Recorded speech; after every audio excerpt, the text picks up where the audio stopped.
Halo semuanya, balik lagi bareng gue Vian Raffe. Dan seperti biasa di video kali ini gue bakalan lanjutin alur cerita yang sebelumnya pernah gue upload. Dan gak kerasa juga ya, gue udah sampai session ke-10-nya dari kelanjutan alur cerita Battle Through the Heaven ini. Ya, tanpa banyak basa-basi lagi, yuk kita langsung cek this out aja alur ceritanya.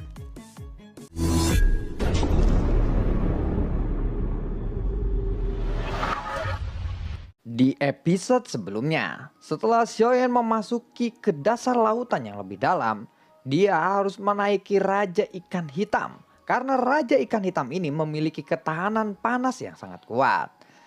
Ratu Siput Laut lalu berkata, "Aku sudah mencoba menjinakkannya lebih dari 100 kali. Namun aku tetap tidak berhasil menjinakkannya. Bahkan aku tidak bisa menyentuhnya sama sekali. Jadi sebelum kamu pergi ke sana, kamu harus menjinakkan Raja Ikan Hitam itu dan membuatnya menurutimu," ucap dari Ratu Siput Laut. Setelah mendengar itu, Xiaoyan pun lalu meminta Longyan untuk berinteraksi dengan Raja Ikan Hitam. Longyan pun lalu mengangguk dan menghampiri Raja Ikan Hitam itu. Ratu Siput Laut lalu memandang Longyan dengan penuh kecurigaan. Dan dia merasakan kekuatan Longyan, tetapi kekuatan Longyan hanyalah seseorang pejuang Dausian bintang 3 saja. Sedangkan kekuatan dari Raja Ikan Hitam itu setidaknya lebih besar daripada Dausian bintang 7. Ratu Siput Laut ingin sekali melihat bagaimana cara Longyan untuk menjinakkan Raja Ikan Hitam itu. Bahkan dia sendiri belum pernah berhasil untuk menjinakkannya. Longyan pun akhirnya mendekati Raja Ikan Hitam dan dia lalu melihat Raja Ikan Hitam itu dari kejauhan. Kemudian Longyan mengulurkan tangannya. Di bawah pengawasan yang ketat dari Ratu Siput Laut, Longyan pun tersenyum. Dia lalu melambaikan tangannya ke arah Raja Ikan Hitam itu.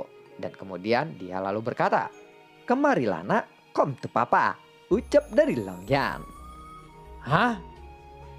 Dia seperti memanggil anak kecil," ucap dari Ratu Siput Laut. Dia lalu memandangi Longyan dengan ekspresi yang kebingungan. "Mana mungkin dengan cara seperti itu bisa menjinakkan Raja Ikan Hitam itu," ucap dari Ratu Siput Laut. Tetapi adegan selanjutnya ini benar-benar membuat Ratu Siput Laut jauh lebih terkejut. Raja Ikan Hitam itu datang mendekati Longyan dengan senang hati layaknya balita. Raja Ikan Hitam itu lalu menggoyang-goyangkan ekornya dan datang ke pangkuan Longyan. Lalu ia menyentuh kepalanya dan tangan Longyan pun mengelus-ngelusnya. Longyan menepuk-nepuk kepala Raja Ikan Hitam itu dan kemudian berkata kepada Xiaoyan, "Ayah, dia bersedia untuk mengantarkanmu, tetapi di sana sangatlah berbahaya. Dan dia tidak bisa menjamin keselamatanmu setelah tiba di sana," ucap dari Longyan. Raja Ikan Hitam itu pun setuju, bahkan tanpa ada perlawanan sedikit pun, ucap dari Ratu Siput Laut dengan kaget. Longyan pun lalu mengangguk dan Xiaoyan pun tersenyum. "Baiklah, tim Fearless dan tim wilayah laut tetap di sini. Aku akan ke dasar lautan. Hanya aku yang bisa pergi ke sana. Kalian semua berhati-hatilah di sini," ucap dari Xiaoyan kepada semua orang. "Xiaoyan, bisakah aku ikut denganmu? Aku akan bertarung bersamamu di sana," ucap dari Xiaozan. "Tolong jangan ikut campur masalahku kali ini." Selain Xiaoyan, tidak akan ada yang bisa pergi ke bawah sana. Meskipun kamu memiliki fisik yang kuat, kamu akan mati karena kepanasan di tengah jalan. Nanti kamu malah menjadi beban untuk Xiaoyan, ucap dari Ratu Siput Laut. Setelah mendengar kata-kata itu, Dragon Scale King pun dan juga Xiaozan, lalu Longyan pun terdiam sejenak dan mengangguk. "Ya, kalian semua harus mempercayakannya kepada Xiaoyan," ucap dari Ratu Siput Laut. Setelah itu Xiaoyan pun tersenyum dan langsung menaiki punggung Raja Ikan Hitam itu. Bagian punggung Raja Ikan Hitam itu penuh dengan duri yang tajam. Jadi Xiaoyan harus mencari tempat di mana agar pantatnya tidak tertusuk. Setelah menaiki punggung Raja Ikan Hitam itu, Xiaoyan pun lalu memandangi kerumunan lagi. "3 bulan. Jika aku tidak kembali dalam waktu 3 bulan, kalian harus meninggalkan kejuaraan dunia ini," ucap dari Xiaoyan kepada orang-orang.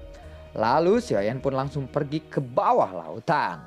Meskipun mata Xiaoyan ditutupi oleh cairan serangga, namun cahaya di sana masih bisa menembusnya. Tetapi air laut yang panas di sini tidak membuat Xiaoyan merasa tidak nyaman. Namun cahaya yang menyilaukan yang masuk ke mata Xiaoyan lah itulah yang membuat Xiaoyan linglung dan tidak merasa nyaman. Xiaoyan menundukkan kepalanya dan mencoba untuk tidak melihat cahaya di sekitarnya. Jika saja cahaya ini tidak diblokir oleh cairan serangga itu, dia pasti akan mengalami kebutaan. Entah sudah berapa lama Xiaoyan telah menduduki kepala ikan ini. Dan air laut di sekitarnya pun telah mencapai titik di mana Xiaoyan mulai merasa engap dan dadanya pun terasa panas. Akhirnya Raja Ikan Hitam itu pun berhenti berenang dan Xiaoyan segera mengangkat kepalanya. Tetapi pemandangan di depannya menciutkan nyali Xiaoyan saat ini. Di sana ada lotus flame biru yang sangat besar dan ini jauh lebih besar daripada apa yang sebelumnya dibayangkan oleh Xiaoyan. Padahal sebelumnya lotus flame ini tampak seperti semut yang kecil. Setelah mencapai dasar lautan yang jauh, keangkuhan dari lotus flame ini juga membuat Xiaoyan kaget. Xiaoyan tidak pernah membayangkan bahwa dasar lautan ini memiliki pemandangan yang indah seperti ini. Xiaoyan melihat lebih dekat dan di sana ada garis langit dan cahaya yang sangat transparan. Xiaoyan bisa melihat beberapa warna di depannya. Laut di tempat ini benar-benar berbeda dari laut dimanapun yang pernah dia jumpai. Tampaknya Raja Ikan Hitam tidak berani untuk maju lagi lebih dari ini. Suhu di sekitarnya juga membuat Xiaoyan merasa tidak nyaman kali ini. Padahal Xiaoyan juga memiliki api surgawi di tubuhnya. Xiaoyan lalu menekan kegelisahan di tubuhnya dan dia lalu melompat turun dari punggung Raja Ikan Hitam itu. Dan Raja Ikan Hitam itu memberi isyarat bahwa dia akan menunggu Xiaoyan kembali di tempat ini. Tatapan Xiaoyan pun melihat ke arah depan kali ini. Dan Xiaoyan bergerak maju sedikit demi sedikit. Tekanan panas di sini ternyata jauh lebih mengerikan lagi. Xiaoyan tahu bahwa langkah ini sangatlah penting baginya. Karena hanya dengan berjalan melalui garis langit ini, ia benar-benar berada di dasar lautan. Setelah itu Xiaoyan lalu mengeluarkan ramuan yang sudah dia siapkan jauh sebelum memasuki lautan ini. Karena ia merasakan tekanan yang sangat luar biasa dan harus meminum ramuan ini untuk memasukinya. Setelah Xiaoyan meminum ramuan itu, ada lapisan energi yang melindungi Xiaoyan dari panas air laut di tempat ini. Lapisan energi ini juga sangatlah luar biasa. Air panas di sekitarnya menjadi seperti terisolasi dan jauh lebih terasa dingin. Untuk sesaat, efek obat itu pun lalu menyapu seluruh anggota tubuh Xiaoyan. Dan saat ini Xiaoyan tidak lagi merasakan panas. Xiaoyan kemudian mengangkat kepalanya dan melangkah maju sedikit demi sedikit. Seluruh tubuh Xiaoyan tiba-tiba tenggelam. Ia segera melangkah ke lautan api. Tetapi setelah memasuki lautan api ini, rasa panas itu pun kembali menyelimuti tubuh Xiaoyan. Jika Xiaoyan tidak meminum ramuan sebelumnya, tidak mungkin Xiaoyan akan sampai di tempat ini. Suhu di tempat ini masih membuat pori-pori kulitnya seperti terbakar dan Xiaoyan pun merasa ternganga. Lautan api ini sangatlah luar biasa, ucap dari Xiaoyan. Xiaoyan lalu melihat ke sekelilingnya. Hanya ada lotus flame biru yang seperti heart flame, namun Xiaoyan masih tidak yakin akan itu. Dalam suhu yang panas ini, kecepatan Xiaoyan pun langsung melambat. Bukan karena Xiaoyan tidak bisa bergerak dengan cepat, tetapi Xiaoyan masih berhati-hati di tempat asing seperti ini. Xiaoyan terbang untuk waktu yang sangat lama dan sudah sangat mendekati dengan lotus flame berwarna biru. Tetapi kenyataannya jaraknya lebih jauh daripada yang dia lihat. Rasanya memang dekat tetapi ternyata jaraknya masih jauh. Xiaoyan pun akhirnya telah memasuki lotus flame biru. Tetapi sebenarnya Xiaoyan masih jauh dari pusatnya. Apakah benar ada seseorang iblis yang tinggal di sini? Tanya Xiaoyan di dalam hatinya. Dia merasa ngeri setelah melihat lebih dekat. Apa yang dilihat oleh Xiaoyan ini tampak seperti ilusi. Pusat dari lotus flame biru ini bukanlah persegi tetapi seperti dunia yang kecil. Di sana Xiaoyan melihat puncak gunung, melihat air yang mengalir, melihat jembatan kecil dan juga melihat rumah pohon. Ini tampak seperti surga. Xiaoyan pun berpikir bahwa iblis itu disegel di sini. Dia pasti sangat kejam. Jadi dia tidak berharap bahwa tempat ini adalah tempat yang menyenangkan. Dalam keraguan, Xiaoyan semakin dekat dengan pusat Lotus Flame ini. Dan saat ini Xiaoyan tiba di lapisan pelindung. Xiaoyan lalu berhenti di depan pelindung itu. Xiaoyan melihat situasi di dalamnya. Setelah melihat sekelilingnya, Xiaoyan tiba-tiba melihat ada sosok yang sedang berdiri di tepi sungai. Sosok itu menggunakan topi jerami dan pancingan di tangannya. Apakah dia sedang memancing di tempat ini? Luar biasa, ucap dari Xiaoyan. Sepertinya ada banyak tamu hari ini ya, ucap dari sosok itu. Xiaoyan pun tiba-tiba terkejut. Setelah itu, sebuah retakan muncul pada pelindung di depan Xiaoyan. Xiaoyan pun melangkah masuk ke dalam pelindung melalui retakan itu. Dan untuk sesaat dia merasakan kesegaran dan tanpa ada rasa panas sedikit pun di dalamnya. Tempat ini persis berada di tengah-tengah Lotus Flame berwarna biru itu. Hal ini tentu tidak pernah dibayangkan oleh Xiaoyan. Tempat di luaran sangatlah panas, namun tepat di dalam Lotus Flame berwarna biru ini malah terlihat dan terasa sangat sejuk. Kemudian ia mengeluarkan segel kaisar di tangannya. Lalu dia menyangka bahwa sosok di depannya adalah iblis Bai Tianri. Sosok Xiaoyan pun perlahan berjalan mendekatinya.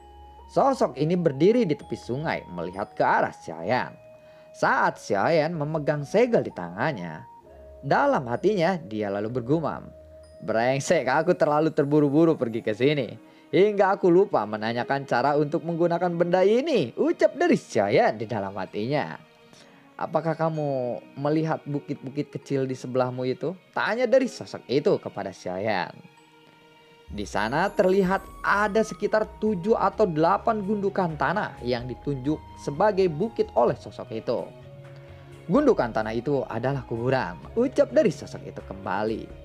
Ketika Xiaoyan menoleh, ada pohon kecil di tengah-tengah bukit itu. Dan ada beberapa benda yang tergantung di pohon itu. Lalu Xiaoyan pun melihat dengan sangat hati-hati. Dia lalu menjadi lebih terkejut saat melihat itu.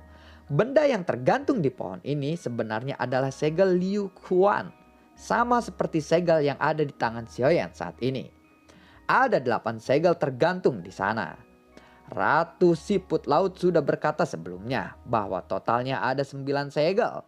Dan dengan segel yang berada di tangan Xiaoyan jumlahnya menjadi pas 9. Jadi kamu adalah pembawa segel yang terakhir itu ya. Tetapi kamu lebih terlihat seperti manusia. Dan lagi kekuatanmu hanyalah Daoxian bintang 6. Apakah kamu semakin meremehkanku?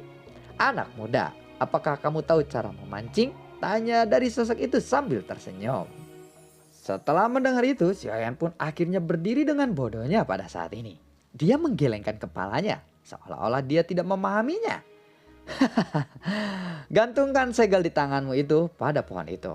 Lalu datanglah ke sini dan duduk di sebelahku. Aku akan memberitahumu cara memancing dengan baik." Anak muda, zaman sekarang benar-benar kurang mengetahui cara bersenang-senang ya. Mereka hanya ingin membunuh dan membunuh orang sepanjang hari, ucap dari sosok itu. Xiaoyan pun lalu menuruti perkataan sosok itu dan menggantungkan segel itu di atas pohon. Dan kemudian dia lalu mendekatinya. Setelah lebih dekat, Xiaoyan merasa bahwa sosok itu tampak seperti orang biasa. Tampaknya pria tua itu tidak menggertak Xiaoyan saat ini. Xiaoyan berjalan perlahan-lahan dari belakang pria itu. Dan pria itu menepuk-nepuk batu di samping sungai untuk memberi tanda pada Xiaoyan agar duduk di sana. "Anak muda, tahukah kamu kegembiraan dalam memancing?" ucap dari sosok itu. "Aku tidak tahu karena aku belum pernah mencobanya," jawab dari Xiaoyan.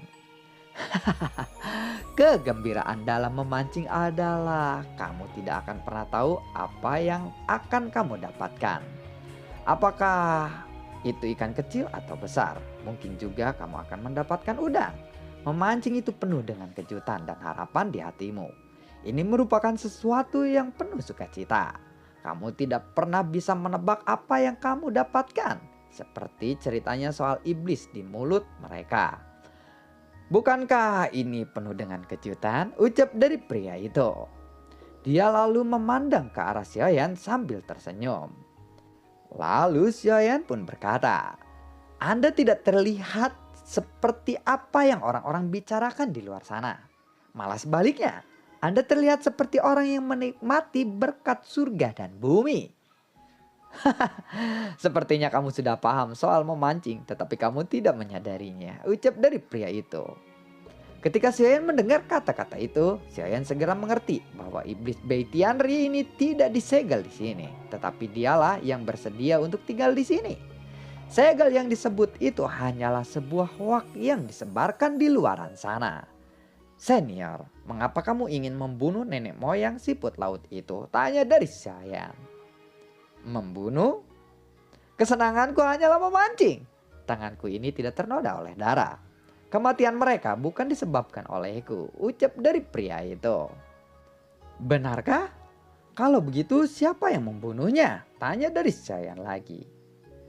Aku akan mengingatnya terlebih dahulu. Aku lupa namanya, ucap dari pria itu. Senior, apakah Anda berasal dari kuil Wanmo? Tanya dari Xiaoyan lagi. Hah? Lupakan saja pertanyaanmu itu. Aku sudah melupakannya sekitar 80% dari ingatanku. Aku hanya orang tua biasa sekarang. Yakinlah, aku tidak akan membunuh orang yang tidak bersalah. Jika kamu ingin pergi, pergilah segera dari sini. Atau jika kamu ingin menemaniku di sini, itu pun tidak masalah, ucap dari pria tua itu. Xiaoyan pun akhirnya terdiam dan melihat ke arah sungai yang jernih itu. Dan di sana tidak ada ikan sama sekali. Pria itu lalu berkata, Hei, kamu pasti tidak bisa menemukan ikan di dalam air sungai itu, bukan? Mendengar itu, Xiaoyan pun lalu mengangguk. Apakah memancing itu harus ada ikannya? Tanya dari pria tua itu lagi. Senior, apa yang senior maksud? Dalam kondisi pikiran Xiaoyan saat ini memancing, ya pasti harus ada ikannya. Pria itu lalu menggelengkan kepalanya sambil tersenyum. Tidak ada ikan di aliran sungai ini selama hampir 10.000 tahun. Aku belum pernah menangkap ikan satupun. Ekspresinya pun tidak berdaya saat mendengar kata-kata itu. Anda sudah tahu bahwa tidak ada ikan di sungai ini, mengapa Anda tetap memancing di sini selama hampir 10.000 tahun? Ucap dari Xiaoyan. Kenapa? Ada banyak alasan. Tetapi sebenarnya ada banyak hal yang tidak apa-apa jika kamu menyukainya dan kamu mengerti soal itu. Makanya aku melakukan itu, ucap dari pria itu. Jika Anda adalah Bei Tianri, apakah Anda juga tidak perlu sebab dan akibat untuk membunuh seseorang? Ucap dari Xiaoyan. Bocah, aku sudah bilang kepadamu, aku sudah melupakan masa laluku. Aku rasa pasti ada sebab dan akibat dalam pembunuhan di masa lalu itu, ucap pria itu sambil tersenyum lagi. Lalu pria tua itu merasa ada sosok lain yang datang di depan pelindung ini. Anak muda, tampaknya ada cukup banyak orang tamu hari ini, ucap dari pria tua itu. Dia pun lalu mengemasi alat pancingnya. Sepertinya menggangguku dalam memancing hari ini sangatlah bodoh. Ayo kita pergi dan lihat apakah itu teman-temanmu atau bukan, ucap dari pria tua itu. Xiaoyan pun akhirnya mengikuti lelaki tua itu dan berjalan melewati bebatuan dan bunga-bunga dan pohon. Di kejauhan ada dua sosok yang sedang berbaring di sana dan dua sosok itu hangus mungkin akibat dari panas air laut di luaran sana. Xiaoyan pun melihat itu, dia merasa ngeri. Dia, ucap dari Xiaoyan. Anak muda, apakah kamu mengenal mereka? Tanya dari pria tua itu. Xiaoyan melihat ada dua sosok hitam yang terbakar di sana. Napas mereka pun terengah-engah. Tubuhnya terbakar parah dan tubuh fisiknya pun hampir hancur lebur. Mungkin, tetapi aku tidak yakin, ucap dari Xiaoyan. Salah satu dari sosok itu terlihat seperti Suezi, seseorang tangan kanan dari Kang Ping. Dan tentu saja yang paling mengejutkan Xiaoyan, seseorang sebelah Suezi. Xiaoyan sepertinya pernah melihatnya beberapa tahun yang lalu. Pada saat ini lelaki tua itu tiba-tiba mengambil satu langkah ke depan. dan kemudian mengangkat salah satu tangan kirinya dan sosok itu pun langsung hangus. Sosok yang hangus itu memegang sebuah token di tangannya. Setelah mengambil token itu, pria tua itu pun sedikit terkejut. "Ini perintah jahat," ucap dari pria tua itu. Pria tua itu memandangi token itu. Lalu dia pun tersenyum dan membuangnya. Dan dia berbalik berkata kepada Xiaoyan, "Tolong gali 2 lubang dan kuburkan mereka berdua," ucap dari lelaki tua itu. Dikubur, Xiaoyan pun terkejut. Dan lalu bagaimanakah kelanjutan ceritanya? Nantikan konten gue berikutnya dan semoga sehat selalu untuk kalian. Sebagaimanakah sikap atau karakter si orang tua ini ya? Mungkinkah dia emang iblis bayi Tianri yang diomongkan di luaran sana atau bukan? Nantikan video-video gue berikutnya dan semoga sehat selalu untuk kalian. Gue tidak lupa untuk selalu ucapin terima kasih banyak juga buat kalian yang sudah mendukung channel ini dari awal hingga saat ini. Dan gue selalu ucapin terima kasih banyak juga buat kalian yang sudah mensupport channel ini lewat link Saweria di bawah kolom deskripsi. Oke, sampai ketemu lagi di video gue berikutnya. Assalamualaikum dan sampai jumpa. Semoga sehat selalu untuk kalian. Dadah.